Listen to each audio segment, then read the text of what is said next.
మీ business ఏదైనా మీ ఊర్లో promotion చేయాలంటే అది సుమన్ టీవీతోనే సాధ్యం. ఇప్పుడే సంప్రదించండి.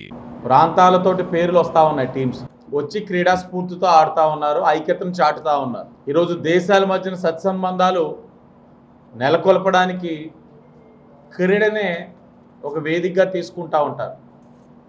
చూసాం చాలాసార్లు ఇండియా పాకిస్తాన్ మ్యాచ్కి ఎంత ప్రాముఖ్యత ఉంటుంది, ప్రధానులే వచ్చి కూర్చునే పరిస్థితులు కూడా మనం చూస్తాం. మరి అంతటి గొప్ప అవకాశం ఉన్న ఈ యొక్క క్రీడల పట్ల వైఎస్ఆర్ కాంగ్రెస్ పార్టీ వారైతే మాత్రం తీవ్రమైన నిర్లక్ష్యం వ్యవహరించారు. మీరు గమనించండి, స్పోర్ట్స్ క్యాపిటల్ కింద చేస్తామని చెప్పి రాజమహేంద్రవరాన్ని ఒక ప్రజాప్రతినిధి ఈరోజు డ్రగ్ క్యాపిటల్ కింద చేశారు. క్రీడల వల్ల శారీరకంగా మానసికంగా వాళ్ళ అభివృద్ధి చెందేందుకు అవకాశం ఉంటుంది. అలాంటి వాళ్ళని మానసికంగా శారీరకంగా వీళ్ళ యొక్క నిర్ణయాల వల్ల యువత అందరూ కూడా దిగాలు చెంది ఈరోజు డ్రగ్స్లకి బానిసలయ్యే పరిస్థితులు కూడా ఈ రాష్ట్రంలో చూస్తున్నాం.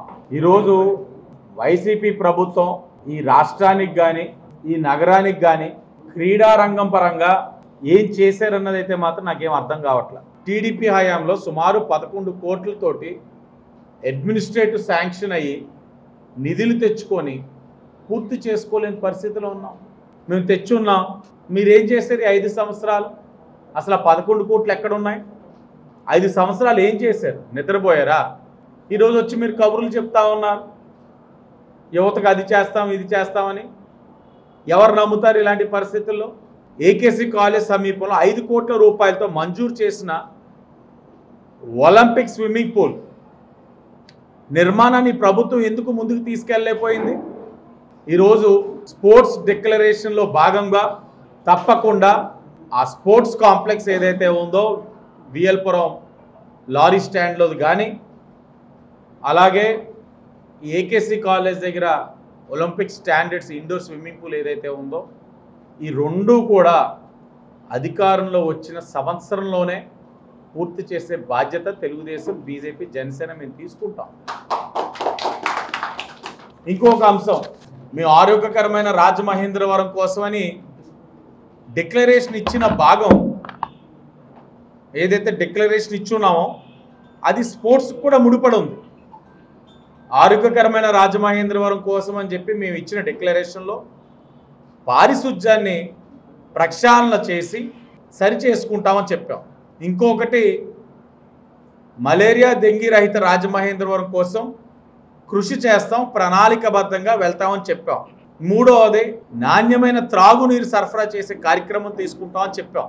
ఈ 3 ఆరోగ్యపరంగా ఉన్నాయి. కానీ మన ఆరోగ్యాన్ని రక్షించేది మరొక అంశం ఏంటంటే శారీరకంగా మనం అందరం కూడా బలంగా ఉండాలి, ఫిజికల్ ఫిట్నెస్ ఉండాలి. మెంటల్ ఫిట్నెస్ అన్నది ఫిజికల్ ఫిట్నెస్ ద్వారా వస్తుంది. ఇక్కడ ఉన్నవాళ్ళు ఆ రంగంలోని ఎన్నో దశాబ్దాలుగా సేవలు అందించిన వాళ్ళు. ఫిజికల్ ఫిట్నెస్, మెంటల్ ఫిట్నెస్ అన్నది 2 అంశాలు కూడా మనిషి యొక్క జీవితానికి ముడిపడి ఉన్నాయి. ఎప్పుడైతే ఈ 2 ఉన్నాయో తాను ఆరోగ్యకరంగా ఉంటాడు. తద్వారా మానవ వనరులు అన్నది ఈ నగర అభివృద్ధికి మనం తోడ్పడతాయి. మనిషి ఆరోగ్యంగా లేనప్పుడు ఏం పని చేస్తాడు? సమాజానికి ఏం ఉపయోగపడతాడు? ఈ ఆరోగ్యకరమైన రాజమహేంద్రవరం డిక్లరేషన్, ఈ స్పోర్ట్స్ డిక్లరేషన్ కూడా ముడిపడి ఉన్నదన్నది మీరు గ్రహించాలని కూడా మీకు తెలియచేస్తూ, అలాగే మేము ఏది చేస్తామో అదే చెప్తా ఉన్నాం. నోటుకు వచ్చింది అయితే మాత్రం హామీలు ఇవ్వట్లే. 100 రోజుల్లో స్టేడియం కడతానని చెప్పాడు మన ఎంపీ. ఎక్కడుంది స్టేడియం? ఏమైపోయింది? ఆ అంశమే అడ్రస్ లేకుండా పోయింది. తన అంశాన్నే ప్రస్తావించిన పరిస్థితుల్లో ఉన్నారు. ఇంకొక అంశం, ఈరోజు స్పోర్ట్స్ అన్నది ఒక ఆట కింద చూస్తూ ఉన్నారు. కానీ ఆ స్పోర్ట్స్ మనం డెవలప్ చేసుకున్న అంశాన్ని మీరు ఈ నగర ఆర్థిక అభివృద్ధి కూడా మీరు ఆలోచించాలి. తెలుగుదేశం పార్టీ ఒక దూరదృష్టి కలిగిన పార్టీగా మేము ఆ స్కేటింగ్ రింగ్స్ కానీ, మల్లికార్జున నగర్ కానీ, దానవపేట కానీ, లేకపోతే నారాయణపురంలో ఉన్న ఇండోర్ షటిల్ కోర్ట్స్ కానీ, లేకపోతే రైతు బజార్ 10th వార్డులో ఉన్న టెన్నిస్ కోర్ట్స్ కానీ, ఆర్ట్స్ కాలేజ్లో ఉన్న రన్నింగ్ ట్రాక్ కానీ, ఇలా చెప్పుకుంటూ వెళ్తే అలాగే నాగుల చెరువు దగ్గర ఉన్న స్టేడియం నిర్మాణం కానీ, ఆ నిర్మాణం కూడా అడ్మినిస్ట్రేటివ్ శాంక్షన్ అయింది, డబ్బులు వచ్చినాయి, నిర్మాణం చేశారు, సగంలో ఆపేశారు. మీరు వెళ్తే అక్కడ కనబడుతుంది. ఇప్పటికీ క్రికెట్ టోర్నమెంట్ జరిగితే వెనకాల ఒక కాంక్రీట్ స్ట్రక్చర్ సగంలో ఆగిపోయి ఉంది. సరే, ఉన్నది ఒకటే గ్రౌండ్.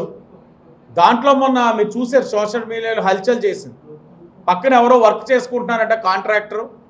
అతను అక్కడ అంతా చెత్తను డంప్ చేయడానికి ఈ గ్రౌండ్నే డంపింగ్ యార్డ్ కింద వాడుతూ ఉన్నాడు. మేము మొన్న టోర్నమెంట్ యువకులు వీళ్ళు పెట్టిన టోర్నమెంట్కి వెళ్తే వీళ్ళు బాధపడతా ఉన్నారు. మాకు ఉన్నదే ఒక గ్రౌండ్, దాంట్లో చెత్త డంప్ చేయడం ఏంటని. అంటే క్రీడల పట్ల వీళ్ళకు ఉన్న చిత్తశుద్ధి ఏంటన్నది ఈ అన్ని అంశాలు చూస్తూ ఉంటే అర్థమవుతా ఉంది.